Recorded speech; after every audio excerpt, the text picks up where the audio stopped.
반드시 합격하실 겁니다.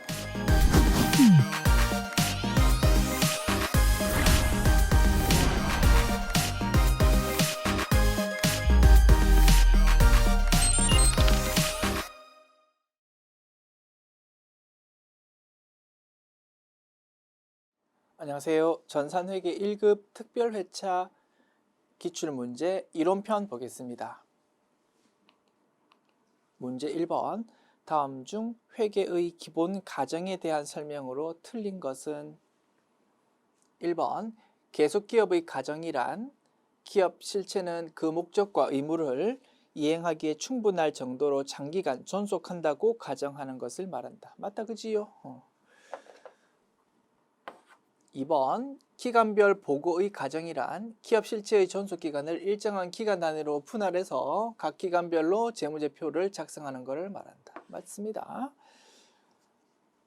3번.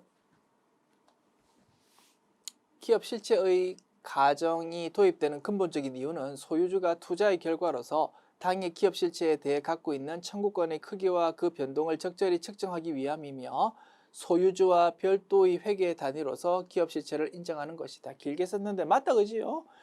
철저하게 회계 처리는 회사 입장에서 하는 거라고 했습니다. 그래서 회사 주인이 올리 홍길동 한 사람이라고 하더라도 홍길동이 개인적으로 복권에 로또에 당첨됐다, 그런 거는 회사 장부에 전혀 반영할 필요가 없다 이겁니다. 이런 거를 이론적으로 기업 실체의 가정이라고 불렀다.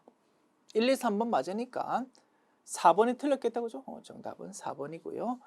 발생주의 회계는 발생 기준에 따라서 수익과 비용을 인식하는 거다. 여기까지는 많은 말이고 발생주의라는 특징이 있었습니다.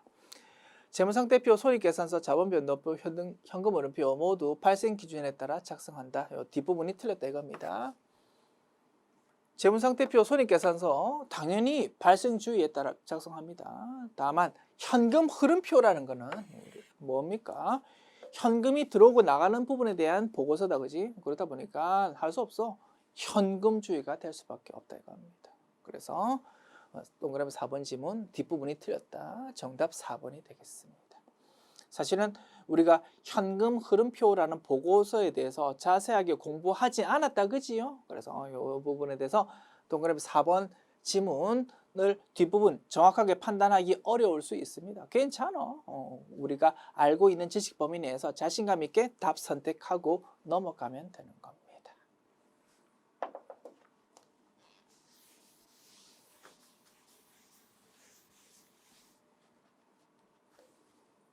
문제 2번.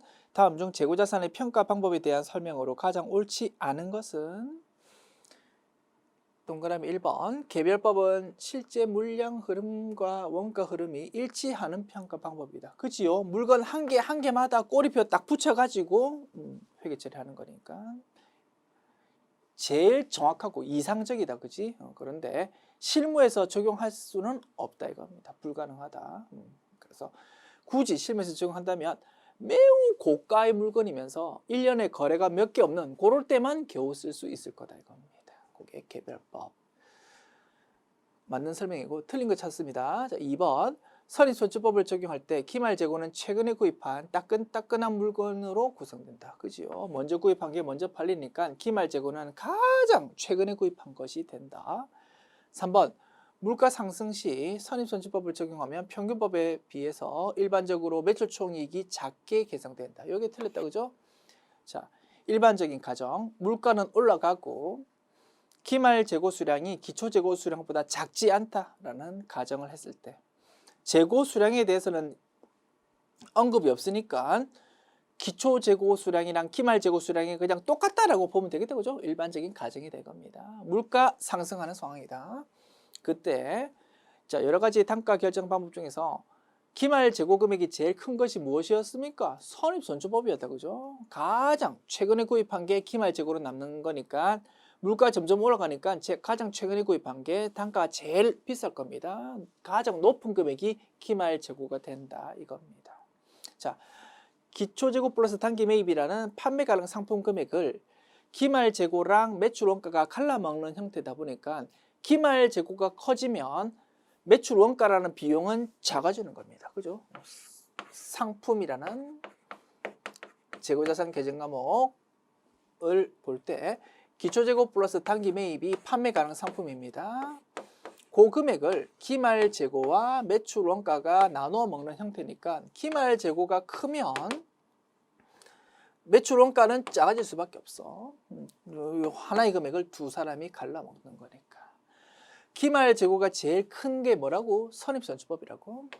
그러면 선입선출법이 비용이 제일 작다 이겁니다. 비용이 제일 작으니까 매출 총이익과 당기순이익이 제일 크다 이거지요. 선입선출법이. 그래서 선입선출법이 기말 재고랑 당기순이익이 제일 큰 방법이고 후입선출법이 제일 작은 방법이다라고 순서를 딱 정리했다 이겁니다. 그리고 평균법은 선입선출법과 후입선출법 중간에 있더라. 자, 그러면 동그라미 3번 질문 다시 봅니다. 물가 상승할 때 선입선출법이 기말 재고랑 당기순이익이 제일 크다, 그지? 그런데 선입선출법을 적용하면 평균법에 비해서 일반적으로 매출 총이익이 크게 계상된다라고 해야 맞는 지문인데 작게라고 표시되어 있으니까 3번 지문이 틀린 거다 이겁니다. 됐지요? 정답은 3번. 4번 평균법은 기초재고자산과 단기에 매입한 상품으로 평균 단위당 원가를 구해서 기말 재고자산과 매출 원가를 계산한다. 그지요? 그리고 이 평균법은 다시 평균 금액을 언제 구하냐에 따라서 이동평균법과 총평균법으로 나눈다고 했습니다. 구입할 때마다 평균치를 새로 계산하는 것을 이동평균법, 기말에 가서 한 번만 평균치를 계산하는 것을 총평균법이라고 하더라. 됐습니다.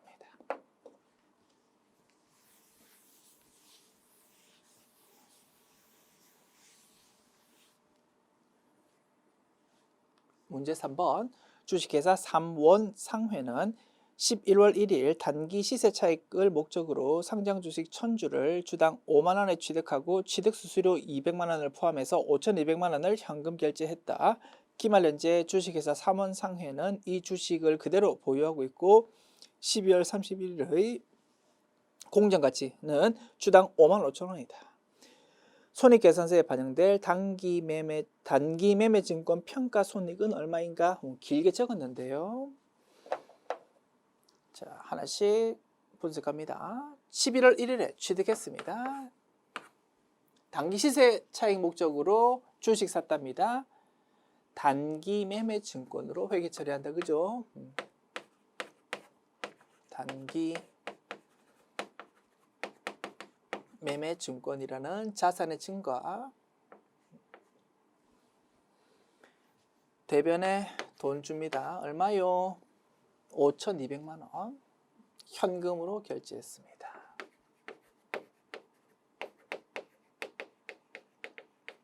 자, 자산 취득하는 과정에서 수수료, 재세금, 운송비가 생겼다. 어떻게 처리한다고요? 자산 취득 부대 비용이므로 자산 계정 과목으로 처리하는 게 원칙이었습니다. 딱 하나 예외가 지금 보는 거래다. 그죠? 단기 매매 증권 취득할 때 생기는 수수료는 예외적으로 별도의 비용 계정 과목으로 처리한다고 했다 이겁니다. 워낙 예외적이다 보니까 이론적으로 중요하답니다. 그래서 이렇게 시험에서 자주 출제된다 이겁니다. 그래서 11월 1일의 회계 처리. 차변에 적히는 단기 매매 증권이라는 자산 금액은 only 주식 금액인 5천만 원만 기록되어야 되고 200만 원 부분은 뭐라고? 수수료 비용이라는 별도 비용 계정 과목이다 이겁니다. 그리고 요 수수료 비용은 영업의 비용이니까 900번대 코드를 사용한다라는 것도 공부했었습니다. 됐죠? 12월 31일에 주가 변동에 대해서 평가 손익을 인식합니다. 한 주당 주가가 5만 5천 원이 되었답니다. 5만 원 주고 구입했는데 한 주당 5만 5천 원 되었대. 기분 좋다 그지? 한 주당 5천 원씩 이익 받습니다. 5천 원 곱하기 1000주 5천 원 곱하기 1000주 500만 원이다 그지? 그만큼 차변에 단기 매매 증권이라는 자산의 증가 500만 원. 그리고 대변에는 단기 매매 증권 평가이익이라는 수익의 증가를 수익의 증가를 기록하면 될 겁니다. 그죠? 그래서 기말 회계 처리를 정확하게 하려면 구입할 때 요 수수료 200만 원을 자산으로 끼워 넣어야 되는지 별도 비용으로 빼야 되는지를 정확하게 판단할 수 있어야 12월 31일의 회계 처리가 정확할 거다. 그죠? 이렇게 물어본 거다 이겁니다. 핵심은 취득할 때 수수료 비용을 어떻게 처리하는지가 핵심 포인트였다. 아시겠죠? 그래서 정확한 평가손익 얼마인가라고 물었습니다. 평가이익 500만 원입니다. 300만 원 아니야. 그지? 500만 원입니다. 라고 해야 될 겁니다. 정답 2번 지웁니다.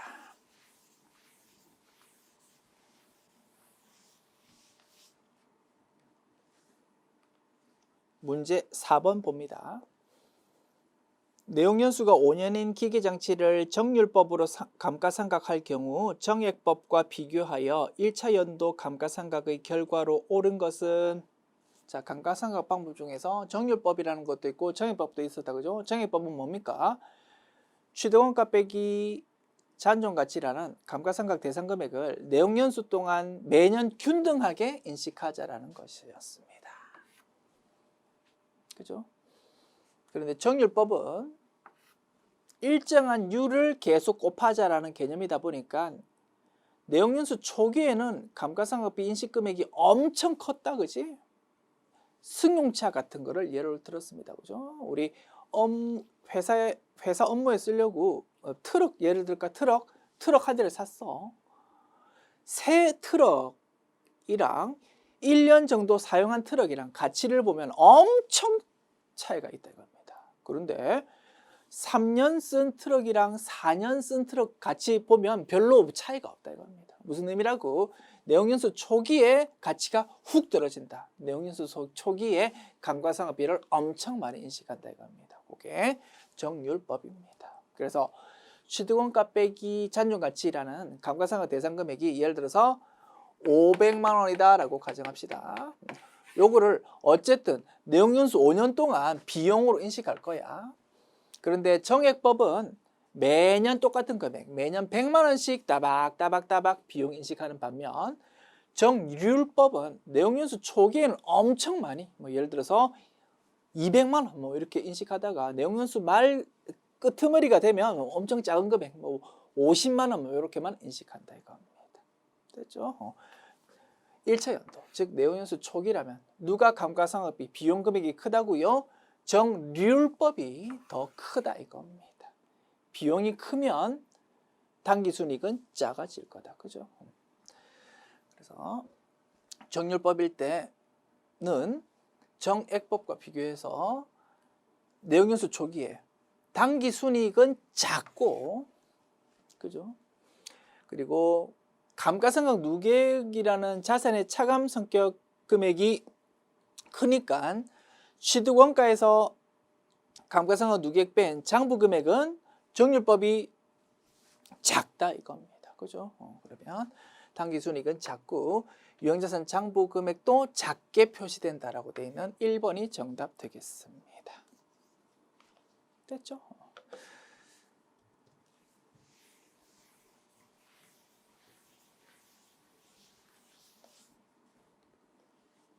문제 5번.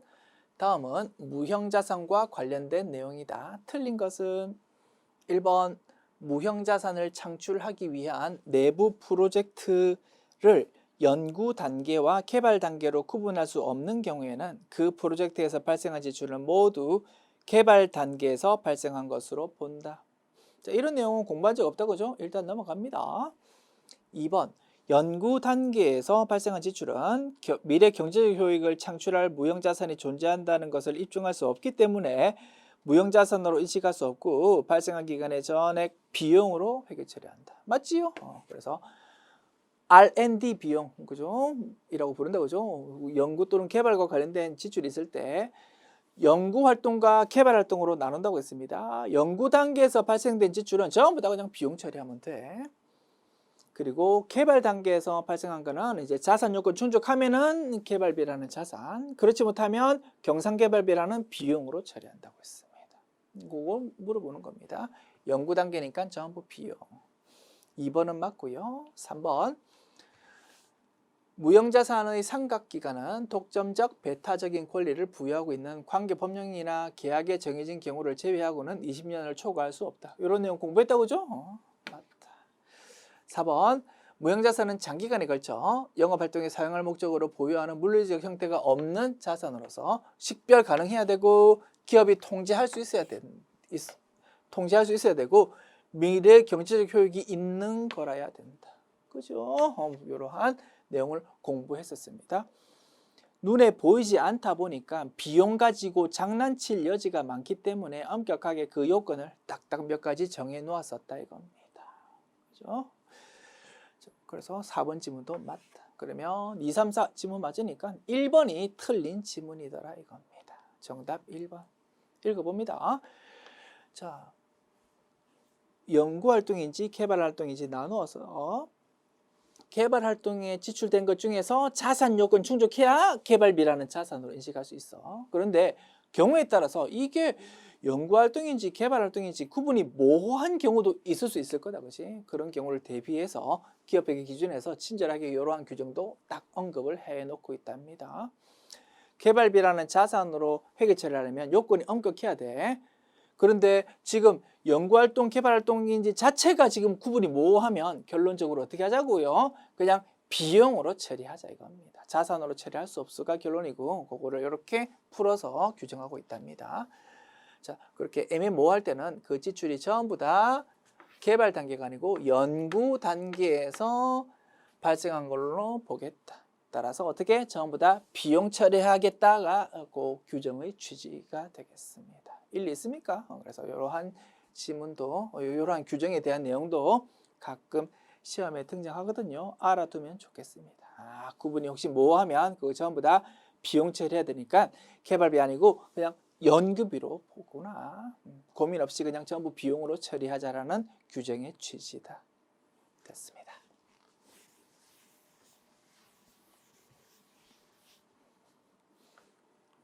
문제 6번. 주식회사 대동은 10월 31일에 미국에 있는 JD 텍스타일 회사에 상품 $1,000를 외상으로 수출했고 대금은 1월 25일에 보통예금으로 회수했다. 주식회사 대동의 결산일은 12월 31일이다. 각 일자별 환율이 다음과 같을 때 일자별 회계 처리로 옳은 것은 화폐성 외화자산에 대해서 외화환산 손익, 외환차손익 인식하는 문제다. 그죠? 수출했어. $1,000. 어떻게 회계 처리했습니까? 차변에 외상 매출금 기록했고 대변에 매출이라는 수익을 인식했을 겁니다. 얼마요? 그 당시 환율 1,100원 기준으로 1,100 곱하기 $1,000 110만 원 됐습니까?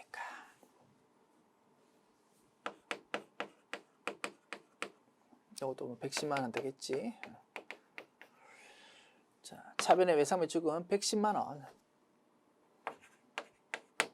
10월 31일. 그 다음에 12월 31일 결산일에 이제 기말에 외화로 표시되어 있는 자산이 있잖아, 그지? 이 부분에 대해서 환율 변동분을 이제 계산해서 외화 환산 손익을 인식한다 이겁니다. 자, 원래 수출할 때 환율이 1달러당 1,100원이었는데 기말 환율이 1달러당 1,000원으로 떨어졌어. 자산이 작아진다 이겁니다. 우리 회사, 그죠? 회사 좋을 거 하나도 없다. 대변에 외상 매출금. 자, 보십시다. 환율로 계산하면 얼마요? $1,000 곱하기 1,000원, 100만 원입니다. 기존에 적혀 있던 거는 110만 원이었어. 110만 원으로 기록되어 있던 자산이 100만 원으로 작아졌으니까 10만 원 손해 본 거다 이겁니다. 자산이 작아졌고 회계 처리. 대변의 외상 매출금이라는 자산의 감소 10만 원. 그리고 차변에 외화 환산 손실이라는 비용의 증가 10만 원 기록했을 거다 이겁니다. 그리고 1월 25일에 이제 그 달러로 돼 있는 외상 매출금을 보통 예금 원화로 받았다 이겁니다. 자, 그러면 차변 보통 예금이라는 자산이 들어옵니다. 대변 외상 매출금이 없어집니다. 자, 없어지는 외상 매출금은 얼마가 된다고요? 작년도 말에 외화환산 손익 인식하는 바람에 100만 원이라는 금액으로 이제 바뀌었다 이겁니다. 그 100만 원이 없어지는 거다, 그지? 외상 매출금 없어지는 거는 100만 원. 차변에 돈 들어오는 거 적습니다. 1달러당 1,200원으로 환율이 확 뛰었네. 기분 좋다, 그지? 돈이 많이 들어옵니다. 1,200원 곱하기 1,000달러. 120만 원이 돈 들어옵니다. 그러면 120만 원 너무 공간이 첩수하니까 여기 적을게요. 120만 원 돈 들어온다. 기분 좋다, 그지? 20만 원만큼 수익이 발생했고 이름이 외환 차익이 된다 이겁니다. 그죠? 이렇게 세 날짜의 회계 처리 열심히 해보았고, 자, 옳은 회계 처리 찾으랍니다.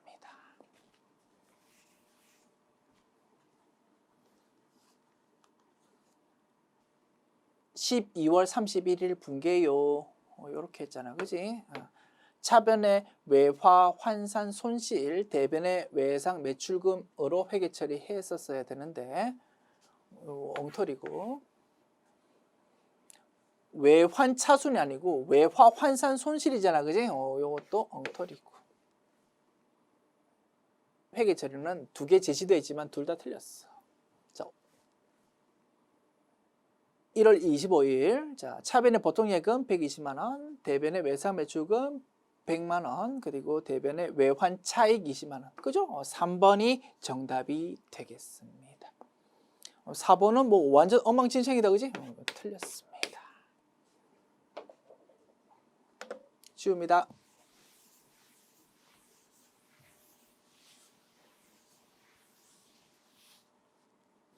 그래서 뭐 잘 아시겠지만 다시 한번 복습합니다. 외화 환산 이익, 외화 환산 손실은 무엇입니까? 의미가 오늘은 12월 31일이야. 기말 결산일이야. 오늘 기말 결산일에 우리 회사가 가지고 있는 화폐성 외화 자산 또는 외화 부채에 대해서 환율 변동분에 대해서 인식한다 이겁니다. 그게 외화 환산 이익, 외화 환산 손실. 그와 달리 외환 차익, 외환 차손은 무엇입니까? 오늘은 기중이야, 연중이야. 1월 25일, 그죠? 12월 31일이 아니고 연중이다 이겁니다. 그리고 오늘 화폐성 외화자산 또는 화폐성 외화부채가 없어진다 이겁니다. 이 문제에서는 외상 매출금이라는 화폐성 외화자산이 없어지는 거다, 그지? 그때 인식하는 게 외환 차익, 외환 차손이 될 겁니다. 너무나 당연한데 그 부분을 아직 개념을 잡지 못하는 분이 있어서 다시 한번 잔소리해 드렸습니다. 문제 7번 봅시다. 다음 중 사채에 대한 설명으로 틀린 것은 1번 인쇄비, 수수료 등 사채 발행 비용은 영업외 비용으로 처리한다. 틀렸다, 그죠? 사채를 발행하는 과정에서 짜잘하게 비용이 들 수 있어 그런 거를 사채 발행비라고 부른다고 했습니다. 사채 발행비가 생기면 어떤 결과가 나타납니까? 사채 발행을 통해서 들어오는 돈, 즉 발행 금액이 작아진다 이겁니다. 100만 원 들어올 줄 알았는데 수수료 같은 거 2만 원 들었어. 그러면 100만 원이 아니고 98만 원만 들어온다 이겁니다. 발행 금액이 작아지는 효과가 나타나고, 회계 처리로는 어떻게 반영됩니까? 사채 할인 발행 차금이 늘어난다든가 또는 사채 할증 발행 차금이 작아진다든가 그렇게 회계 처리가 될 겁니다. 별도의 영업의 비용 계정 과목을 회계 처리한 적이 있다 없다? 없다 이겁니다. 그래서 1번 지문이 틀렸고요. 정답 1번 되겠다. 됐습니다. 2, 3, 4 확인해 봅니다. 2번 사채 할인 발행 차금은 유효이자율법으로 삼각하고 그 금액을 사채 이자에 포함한다. 이런 내용 공부한 적 없다, 그지요? 이런 내용을 전산 세무 2급에서 이제 열심히 공부하게 된답니다. 자, 회계학 범위가 워낙 방대하다 보니까 우리가 공부하지 않았던 생소한 지문이 나온다. 괜찮아. 흔들리지 말고 내가 알고 있는 지시 범위로 답 찾으면 됩니다. 이미 우리 답 찾았잖아, 그지? 괜찮습니다. 이런 내용을 나중에 전산 세무 2급에서 공부하게 되는데 우리는 전산회계 1급에서는 사채에 대한 발행 회계 처리만 공부했다, 그죠? 그래서 사채 발행을 하다 보면 회계 처리하다 보면 사채 할인 발행 차금 또는 사채 할증 발행 차금이라는 것이 나올 수 있어. 그거는 결국 만기가 될 때까지 야금야금 없애야 되는데 그거를 상각이라고 부른다 이겁니다. 그래서 유효 이자율법이라는 이러한 방법으로 야금야금 상각을 하게 된대요. 그래서 맞는 말이고요. 3번 사채 할인 발행 차금과 사채 할증 발행 차금은 유효이자율법에 따라 상각한다. 아시겠죠? 이런 거를 나중에 배우게 된답니다. 전산 세무에서. 4번 시장 이자율이 액면 이자율보다 더 크다면 사채는 할인 발행된다. 이런 거는 매우 자주 출제되는 지문이다, 그죠? 딱 시장 이자율이랑 액면 이자율 비교해서 이제 할인 발행, 할증 발행이 결정되는데 중심을 어디 잡자고 있습니까? 액면 이자율에 잡자고 있습니다. 액면 이자율이 시장 이자율보다 더 크면 이자 많이 주는 겁니다. 인기 폭발이다, 그지? 할증 발행. 그와 달리 시장 이자율보다 액면 이자율이 작다면 다른 사채보다 이자를 작게 주니까 인기가 없다, 그지? 그러면 할인 발행 된다 이겁니다. 100만 원이라고 적혀있는 사채 발행하지만 100만 원 돈 다 받을 수 없어. 한 90만 원만 받을 수밖에 없다. 인기가 없으니까 그거를 할인 발행이라고 합니다. 그래서 액면 이자율이 더 큰지 작은지로 할증 발행, 할인 발행을 판단한다고 했습니다. 자, 액면 이자율보다 시장 이자율이 더 크다. 바꿔 말하면 액면 이자율이 더 작다 이겁니다. 그러면 인기 없어, 그지? 할인 발행한다. 맞다 이겁니다. 그래서 정답 1번이었다. 지웁니다. 문제 8번. 다음 중 위탁 매출의 수익 인식 시점으로 올바른 것은 위탁 매출이 뭡니까? 위탁 판매. 홈쇼핑에 우리 물건 좀 팔아주세요라고 맡기는 게 위탁 판매였습니다. 언제 우리는 매출이란 수익 인식한다고? 홈쇼핑이 우리 물건 잘 광고해서 홈쇼핑이 물건 팔았을 때 우리 물건이잖아, 그지? 그때 우리는 매출 인식한다. 수탁자, 즉 홈쇼핑이 우리가 맡긴 위탁품을 판매한 날, 동그라미 3번이 정답 될 것입니다. 됐죠?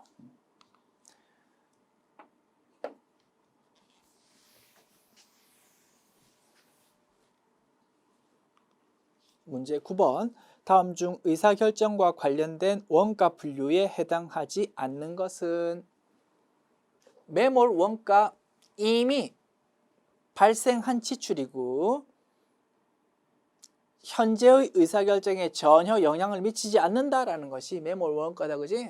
의사결정과 관련된 분류가 맞겠지요. 기회원가. A라는 대안을 선택했을 때 포기해야 되는 나머지 대안들에서 얻을 수 있는 효익을 그 중에서 여러 가지 중에서 제일 큰 거를 기회원가라고 부른다고 했다, 그죠? 의사결정과 관련된 분류 맞겠다. 관련원가. 의사결정하는데 관련이 되는 원가를 말한다, 그죠? 의사결정과 관련된 분류 맞습니다.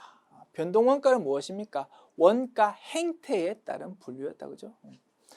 그래서 동그라미 4번이 정답.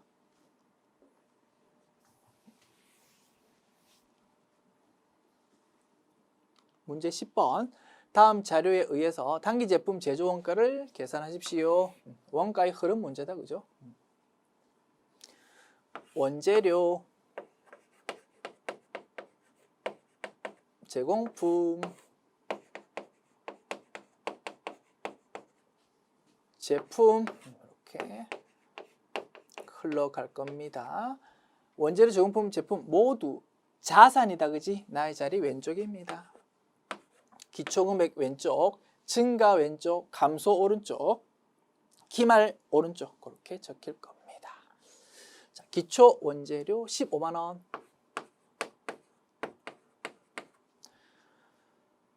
자, 직접 농업비, 제조 관제비 뭐 좀 이따 보기로 하고, 자, 기말 원재료 9만 원. 단기 원재료 매입 23만 원.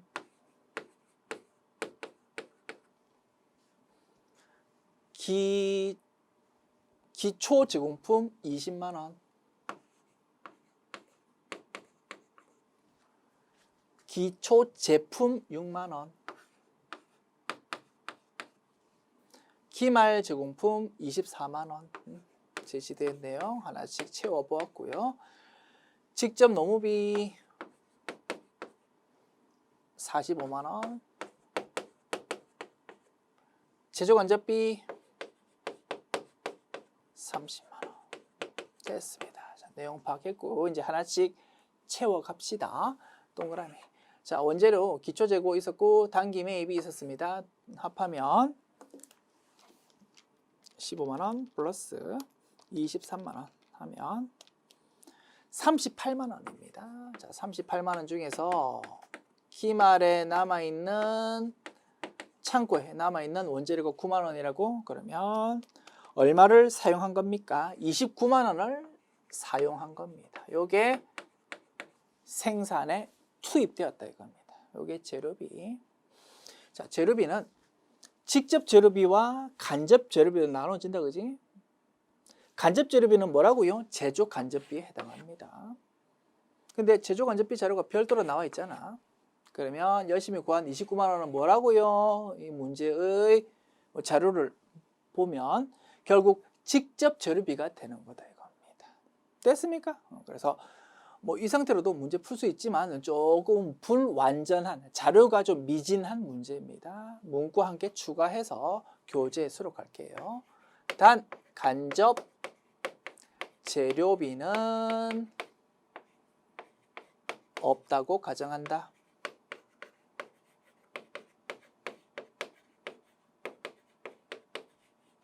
됐습니다. 그래요. 열심히 구한 재료비 사용액이 전부 다 직접 재료비구나 이렇게 확실하게 판단해서 쭉쭉쭉쭉 계산이 된다 이겁니다. 자, 그러면 직접 재료비, 직접 노무비, 제조 간접비 요 세 개 열심히 합한 게 단기 총 제조 원가가 될 겁니다. 생산 활동에 투입된 총 5원가다 이겁니다. 29만 원 플러스 45만 원 플러스 30만 원 하면 1040000. 자, 그러면 제공품 왼쪽에 집계되는 거는 1240000이고요. 오른쪽도 1240000이다. 그러면 단기 제품 제조 원가는 얼마가 됩니까? 1240000에서 24만 원 뺀 100만 원이 될 겁니다. 됐죠? 그리고 제품에 대한 총계정관장은 이제 굳이 뭐 구할 필요 없다 그죠? 이미 결론값 나왔습니다. 100만 원이 정답, 2번이 정답입니다. 지웁니다.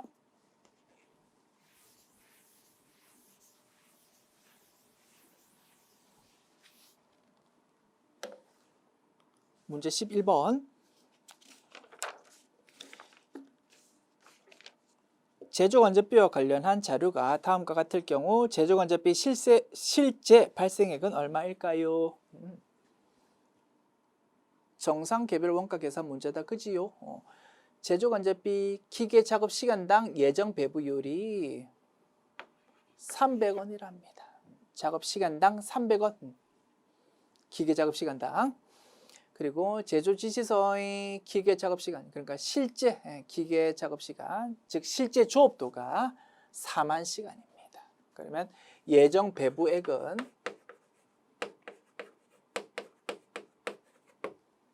예정 배부율 곱하기 실제 조업도다 그지? 300 곱하기 4만 300 곱하기 4만 1200만 원이다 이겁니다. 요거랑 실제 발생 금액이랑 비교해서 과소 배부인지 과대 배부인지 판단하는 겁니다. 실제 금액이 이제 구해야 되는 거고 과소 배부 25만 원이랍니다.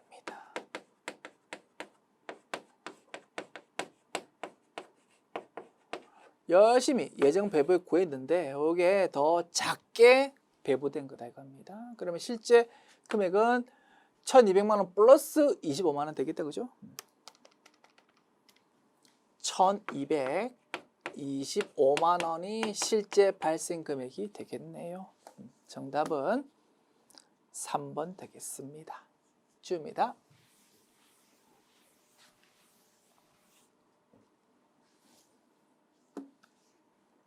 문제 12번. 다음 자료를 활용하여 평균법에 의한 재료비의 완성품 환산량을 계산하십시오. 종합원가 계산, 전형적인 문제다 그지요? 평균법으로 계산하랍니다. 자, 제공품에 대해서 물량 흐름 파악합시다. 자, 기초 제공품 400개, 단기 착수 1000개, 1400개가 합계네요. 자, 완성된 게 1200개고요. 기말 제공품 200개입니다. 기말 제공품 완성도는 40%래. 자, 파이프라인 그립니다.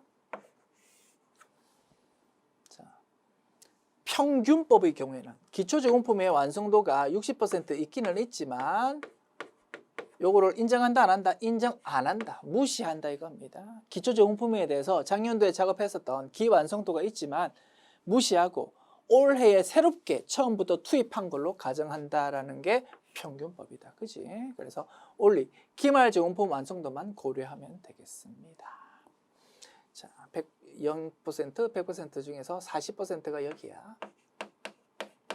됐습니다. 재료는 공정 초에 몰빵으로 다 투입되고 가공비는 공정 전반에 걸쳐서 야금야금 투입된다. 됐지요? 자, 1200개는 평균법 가정 어떻게? 전부 다 올해에 새롭게 출발해서 올해 다 완성되었다고 보는 겁니다. 기말 제공품 200개는 처음부터 출발해서 40%에 딱 멈추었다라고 본다 이겁니다. 재료비, 가공비, 완성품 환산량 구해보자. 자, 1200개는 그냥 묻지도 따지지도 않고 1200 그대로 적으면 됩니다. 올해 처음 출발해서 끝까지 가버렸다 이겁니다. 자, 기말 제공품 신경 쓰면 되겠죠. 자, 200개 기말 제공품 재료비의 경우에는 공정 초기에 몰빵으로 다 투입되니까 40%까지만 진행되었다 하더라도 재료비는 전부 다 받아 먹은 겁니다. 그래서 200개 곱하기 100% 200개로 적어주고요. 가공비는 야금 투입되니까 40%만큼만 받았다. 그지? 200 곱하기 40% 80만 적어줍니다. 그러면 재료비는 1400, 가공비는 1280 나올 거다. 그죠? 됐습니다. 자, 묻고 있는 게 재료비입니까? 가공비입니까? 재료비를 묻고 있네요. 학습 차원에서 가공비까지 분석해 보았지만 이 문제에서 요구하는 것은 only 재료비만 요구하고 있다. 그죠? 1400개입니다. 4번이 정답 되겠습니다. 지웁니다.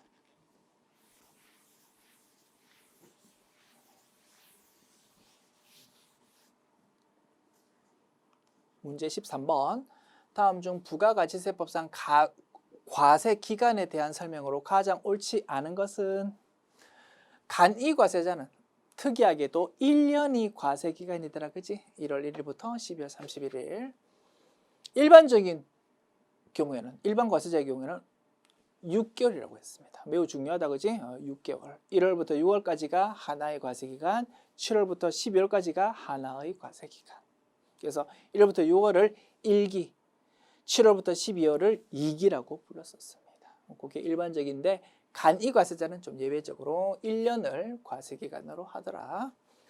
자, 틀린 거 찾습니다. 자, 2번 사업자가 폐업하는 경우에는 폐업일이 속하는 과세기간 개시일부터 폐업일까지가 과세기간이다. 그지? 폐업하면 끝나버리니까 예외적이었어. 그리고 4번부터 볼까요? 신규로 사업 시작한다면 사업 개시일부터 그날에 속하는 과세기간 종료일까지가 하나의 과세기간이다. 그치? 예를 들어서 10월 30일에 폐업했어. 그러면 자, 1월 1일부터 6월 말까지가 하나의 과세기간, 7월 1일부터 12월 31일까지가 하나의 과세기간. 이게 원칙인데 6개월씩 과세기간이 폐업을 냈답니다. 10월 31일. 폐업하면 끝나는 거잖아. 그러면 이때는 예외적으로 7월 1일부터 10월 31일까지가 하나의 과세기간이다 이겁니다. 별거 아니다, 그지? 그리고 사업 개시를 3월 1일에 했답니다. 그러면 원래는 1월 1일부터 7월 1일까지가 하나의 과세기간인데 이 회사는 사업 시작을 언제부터 했다고? 3월 1일부터 했다고. 그럼 시작이 1월 1일부터 될 수가 없잖아, 그지? 할 수 없어. 3월 1일 사업 개시일부터 6월 30일까지가 하나다 이겁니다. 별거 아니다, 그지? 이런 설명이 나와 있고 우리 실제로 뭐 교재에서도 뭐 그런 내용 공부한 적이 있습니다. 별거 아니었다 이겁니다. 그래서 1, 2, 4번 맞는 지문이고 3번이 틀린 지문입니다. 일반 과세자가 간이 과세자로 변경되는 경우 그 변경 이후 1월 1일부터 12월 31일까지가 과세기간이다 라고 되어 있는데요. 이게 틀렸다 이겁니다. 이런 내용 공부한 적 없다 그지? 괜찮아. 당황하지 말고 내가 알고 있는 내용으로 답 열심히 찾고 넘어가면 됩니다. 참고로 뭐 이 내용 출제가 되었으니까 소개해 드립니다. 가볍게 들어보십시오. 자, 일반 과세자가 작년까지는 일반 과세자였어. 그런데 우리 회사가 뭐 갑자기 막 병이 돌아가지고 매출이 막 갑자기 떨어져가지고 직전 연도 1년으로 볼 때 공급 대가가 물건값이랑 부가세 합한 게 8천만 원 미만이 되었다 이겁니다. 그러면 원래는 일반 과세자였는데 이제 올해부터 작년도 매출이 너무 심각하게 떨어지는 바람에 간이 과세자가 이제 되었다 이겁니다. 그럼 올해부터는 이제 간이 과세자로 세금 신고하면 되는 거야. 그런 상황이다, 그죠? 그때 언제부터 적용하는지가 문제입니다. 자, 우리 생각 같아서는 작년도 말까지 12월 31일까지는 일반 과세자, 올해 1월 1일부터는 간이 과세자 이렇게 적용하고 싶어. 그러나 그렇게 적용할 수가 없다 이겁니다. 작년도 1년치에 대해서 우리가 돈 얼마 벌었고 뭐 매출이 얼마고 뭐 공급 대가가 얼마인지 파악하려면 자금부가 전부 완성이 되고 뭐 세금 신고 같은 것도 다 이렇게 되어야 될 겁니다. 그렇게 하는 게 작년 12월 31일에 딱 완료가 될 수 있습니까? 없습니까? 없다 이겁니다. 현실적으로. 그렇다 보니까 작년도 1년치에 대해서 장부가 완성되는 거는 거의 올해 2월 또는 3월 즈음에 가능하다 이겁니다. 그리고 작년도 2기 확정 부가가치세 신고를 언제 합니까? 올해 1월 25일에서야 할 거다 이겁니다. 그럼 현실적으로 작년도 12월 31일까지의 결과를 작년도 12월 31일까지 파악할 수가 없기 때문에 올해 1월 1일부터 당장 뭐 간이과세자인지 뭔지 파악해서 적용하기는 불가능하다 이거지. 일리 있습니까? 그러다 보니까 세법에서 할 수 없어. 적용을 현실적으로 해야 되니까 규정하기로 일반 과세자가 간이과세자로 변경되었다고? 그러면 간이과세자로 적용하는 거는 맞아. 그런데 언제부터 적용하냐면 1월 1일부터는 할 수 없고 7월 1일부터 해 라고 규정하고 있다 이겁니다. 그래서 7월 1일부터 그때부터 시작되니까 어쨌든 12월 31일은 끊어야 될 거 아닙니까? 그죠? 그래서 12월 31일까지가 과세기간이 될 거다. 좀 예외적인 상황이 벌어질 수밖에 없다 이겁니다. 현실적으로 세법을 규정해야 되니까 그게 출제된 겁니다. 그래서 3번 지문이 틀린 것이래요. 실무 가면 당연히 알게 되는 내용이고 뭐 이론적으로 중요한 게 아니고 실무적으로 적용하려고 하다 보니까 이렇게 규정된 겁니다. 한번 구경해 보았습니다. 됐습니다.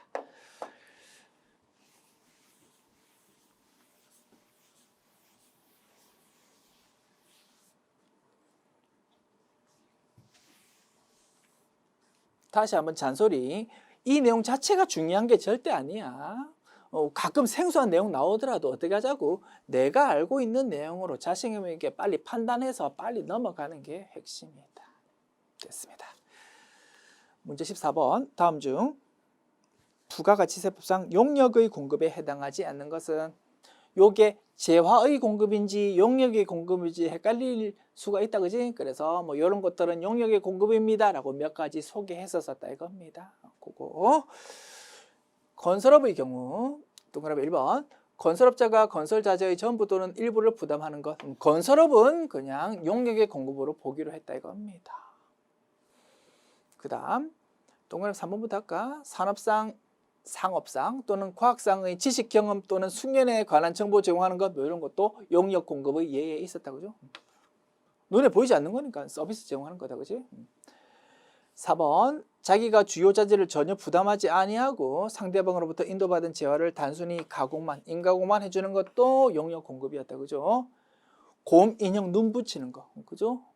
우리는 곰 인형 회사로부터 곰 눈 안 달린 곰 인형이랑 붙일 눈이랑 다 재료 받았어. 우리는 그냥 시키는 대로 눈만 딱딱 붙여가지고 다시 돌려줬다 이겁니다. 그게 재료를 전혀 부담하지 않는 단순 가공이다 이겁니다. 이거 뭐다고? 용역이라고 했습니다. 됐죠? 그래서 1, 3, 4 용역 공급이니까 당연히 정답 2번 되겠다 그죠? 2번 읽어봅니다. 부동산의 매매 또는 그 중개를 사목적으로 나타내어 부동산을 판매하는 것. 건물이라는 부동산이 있습니다. 건물을 싸게 주고 사와서 좀 비싸게 파는 부동산 매매업이답니다. 재화의 공급입니까? 용역 공급입니까? 당연히 재화의 공급이지. 건물이라는 재화의 공급이다.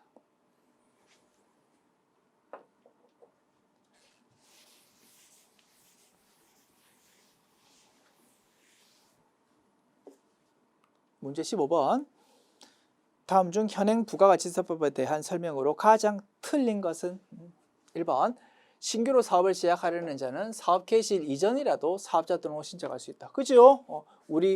내가 치킨집을 하려고 합니다. 치킨집 영업 시작하기 전에 물품을 가지고 사와야 될 거다. 그죠? 그때 구입한 물건에 대해서 매입세 공제 받아 먹으려면 영업 시작하기 전에 당연히 내 사업자 등록번호 있어야 된다 이겁니다. 그래서 영업 시작하기 전에도 사업자 등록 신청할 수 있도록 하고 있습니다. 2번, 사업자 등록을 신청하기 전의 매입세액은 원칙적으로 공제되지 않는다. 그죠? 사업자 등록 번호가 없으면 매입세 공제 받을 수가 없잖아. 부가세 신고를 못하니까. 그래서 영업 시작하기 전에라도 빨리 사업자 등록 신청하십시오 라고 규정하고 있다 이겁니다. 즉 사업자 등록 번호가 있어야 그거 가지고 부가세 신고 통해서 매입세 공제 받아 먹을 수 있는 거다. 사업자 등록 신청 안 했다면 사업자 등록 번호가 없으니까 사업자가 아니야. 부가세 신고할 수가 없어. 매입세 공제 못 받는다 이겁니다. 당연하지.